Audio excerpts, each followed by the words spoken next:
Good morning, જય શ્રી કૃષ્ણ બધાને. તમામ હોશિયાર બાળકો જે આમ સરસ બેઠા છે, 9 વાગ્યાથી જોઈ રહ્યા છે અમે લોકો. બહુ સરસ લાગે છે બધાને અહીંયા જોઈને કે સરસ્વતીનું સાક્ષાત વરદાન જેમને મળેલું છે એવું કહેવાય ને, એવા બાળકો અમારી સાથે છે. તો એ વાતનો અમને બહુ જ આનંદ છે. બીજું એટલે અહીંયા ઉપસ્થિત તમામ જે મહેમાનો છે, જે રિસ્પેક્ટેબલ ઇન્વાઇટીસ છે, એ બધાનું પણ ખૂબ ખૂબ હાર્દિક સ્વાગત છે. અને આજનો કાર્યક્રમ આપણે સ્ટાર્ટ કરીએ ચેરિટેબલ એક્ટિવિટીનો. એના પહેલાં હું થોડુંક તમને બ્રીફિંગ કરવા માંગીશ કે delight and divine charitable trust જે છે આપણી, એ શું છે, શું કામ એના અંતર્ગત થાય છે. હવે સૌથી પહેલાં તો હું એ કહીશ કે તમને ખબર છે કે સારા સ્કોલરશિપ એવોર્ડ જે આપણે નામ રાખ્યું છે, દેટ મીન્સ કે સારા ગંડેવીકર જ્વેલર્સ મેઇન બિઝનેસ અમારો છે જ્વેલરીનો, પણ એની સાથે સાથે લક્ષ્મીની સાથે સાથે સરસ્વતીની પણ આરાધના આપણે કેવી રીતે કરી શકાય એ અમારો નિરંતર પ્રયાસ છે. તો ડિલાઇટ એન્ડ ડિવાઇન આપણી જે ટ્રસ્ટ છે એના અંડરમાં સૌથી પહેલાં તો વિધવા સહાયની જે એક્ટિવિટીઝ છે, એટલે હું થોડી ઘણી વસ્તુ ખાલી તમને કહીશ કે એના અંડર આપણે શું શું કામ અત્યાર સુધી કર્યા છે આ ટ્રસ્ટ છે આપણી. તો કોરોના વખતે જે ઘણા બધા સ્ત્રીઓ એવી હતી કે જેમના હસબન્ડ જે છે એ ઘરમાં કમાનારી વ્યક્તિ એક જ હોય અને એવા સંજોગોમાં એમનું મૃત્યુ થયું, તો એવા કન્ડિશનમાં બહુ કંઈ આપણે એમના માટે લાઈફ ટાઈમ માટે નથી કરી શકતા. પણ અમારી ટ્રસ્ટ છે, એટલે કે અમારા જે પપ્પા છે એમની પ્રેરણાથી કે ચલો આપણે આટલા વર્ષોથી બિઝનેસ તો કરી રહ્યા છે, સરસ કમાઈએ છે, તો એ કોના થકી થાય છે?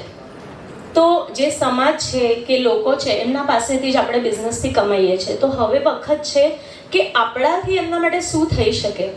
તો એ વખતે ટ્રસ્ટે એવો પ્રયાસ કર્યો કે લગભગ 5,000 જેટલી વિધવા મહિલાઓને 65 લાખ જેટલી જે રકમ છે એ થોડી થોડી કેમ ના હોય, ફૂલ લઈને ફૂલની પાકડી, તો કોઈનું પણ બેંક અકાઉન્ટમાં ડાયરેક્ટ જમા કરવામાં આવી.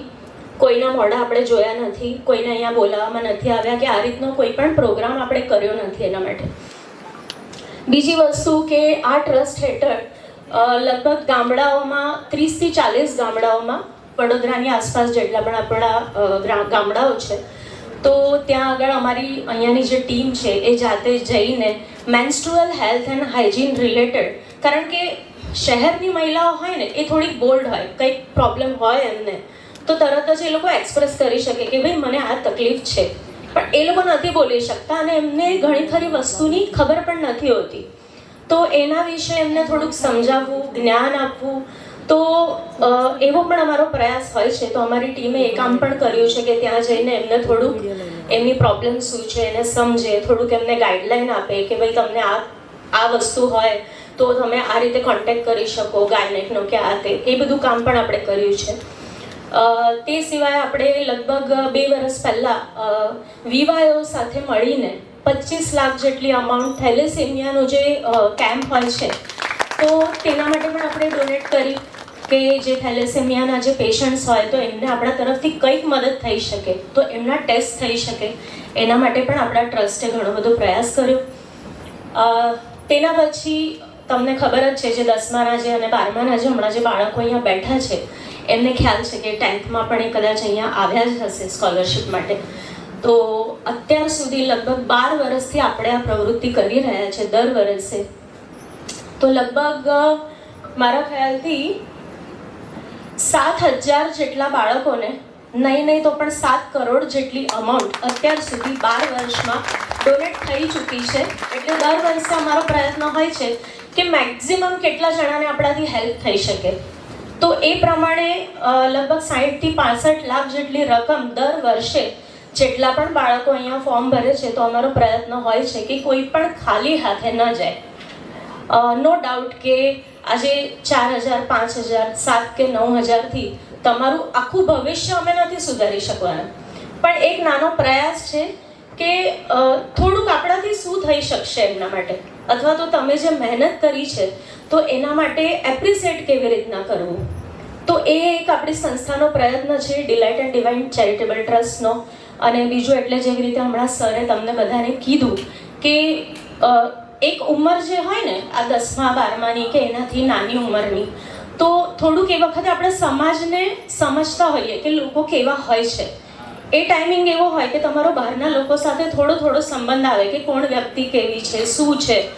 તો એવા ટાઈમમાં જો તમને એપ્રિશિએટ કરનારી વ્યક્તિ તમને મળે ને, તો તમે એ વસ્તુને માઇન્ડમાં રાખો કે જ્યારે હું 10thમાં સારા ટકા લાવી, કે જ્યારે મારો કંઈક ખુશીનો મોકો મારો હતો ત્યારે મને કોઈએ એપ્રિશિએટ કરી, તો એ વસ્તુને આપણે લાઈફ ટાઈમ એ મોમેન્ટને અને એ વ્યક્તિને યાદ રાખતા હોઈએ છીએ. તો અમારો પ્રયત્ન એ જ છે કે તમે આટલા બ્રાઇટ છો, આટલા હોશિયાર છો, કોઈ ડૉક્ટર, કોઈ CA, કોઈ એન્જિનિયર કે કોઈ ગાયનેક, એવું સરસ તમારા બધાના સપના છે.